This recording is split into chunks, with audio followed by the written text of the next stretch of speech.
At the moment, as the temporary ceasefire comes into play, both Netanyahu's Likud party and Hamas, uh, as headed by Sinwar, are both failing.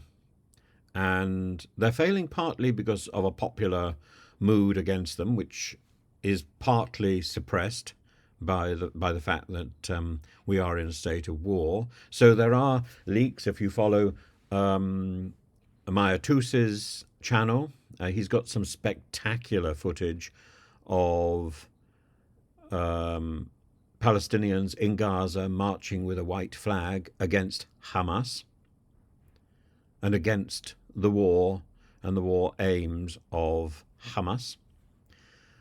And equally, there's very clear movement in Israel itself that continues against the Likud party, partly drummed up by the Labour opposition, which is very, very small, but partly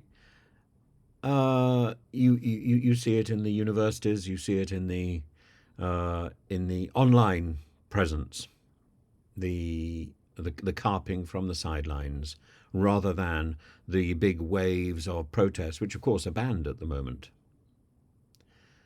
But the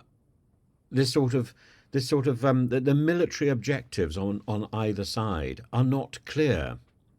Hamas's protective edge thing, Hamas's great campaign to do what?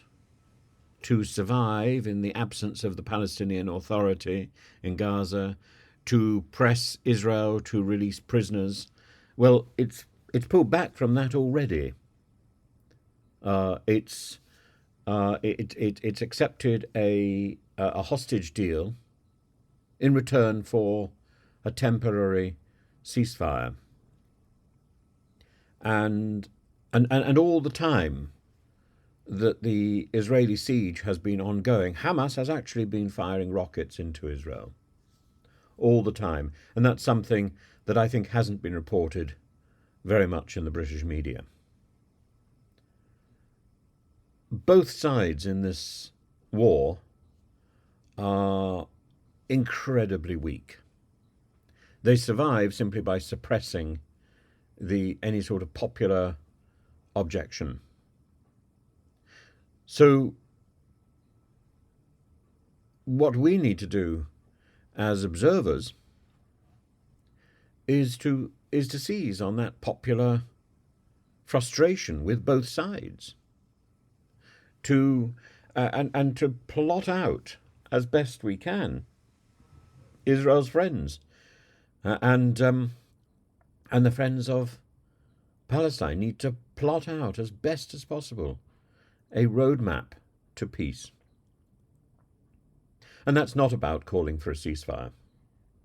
A ceasefire is one of the means of that peaceful resolution. It's just one of the means. What we need to do is to keep in mind the fact that the population is beginning to rise up against both Netanyahu and against Sinwar.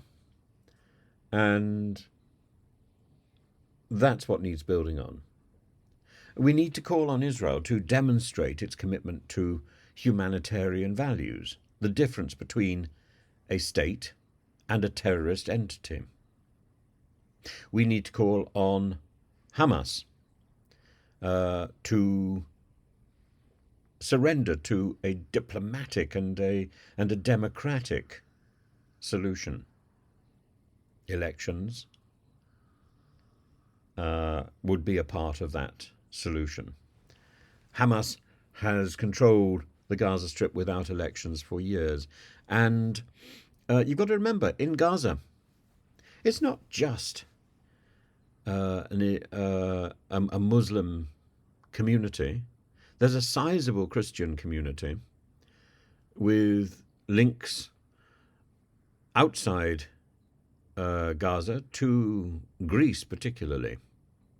Many of the Christian communities in Gaza are directly linked to the Greek Orthodox Church.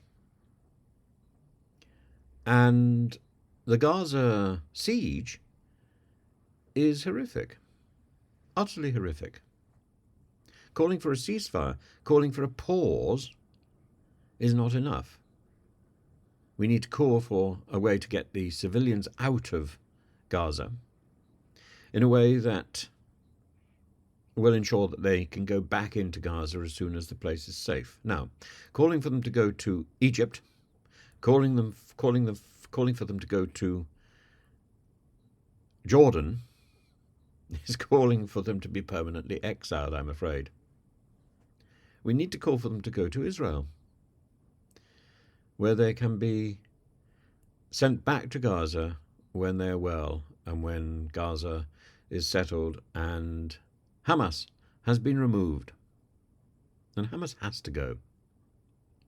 There may well be a time when Hamas finds a genuine political identity and becomes one of the voices in negotiation. Just as the Irgun morphed into the state of Israel, just as Israel was built in part on a terrorist campaign, so too a two-state solution in the present land of Israel and Palestine can be provided and may well be built in part on terrorist activity. But it's not terrorists who will do the negotiation. It will be people who have renounced terrorism and have embraced politics and diplomacy and democracy. And that's the way forward. Israel has the means, it has the money to move forward, and the IDF should really hold back from renewing its siege until it's finished its anti-tunnel obstacle clearance. And it's not only in Gaza where there is a tunnel threat, there's also a tunnel threat on the Lebanese border. And this large-scale siege, I'm afraid, is a distraction from the real process, which is about building a proper peace, securing proper borders, and that must be done with negotiation as well as with the removal of the tunnel systems, the sort of moling beneath the border of Israel and Lebanon, beneath the border of Israel and Gaza. Those tunnels exist. There's no doubt about it. No matter what the propaganda suggests, that these tunnels were built by Israel. These tunnels were not built by Israel. Ehud Barak gave a completely misleading interview on CNN. Yes, there were underground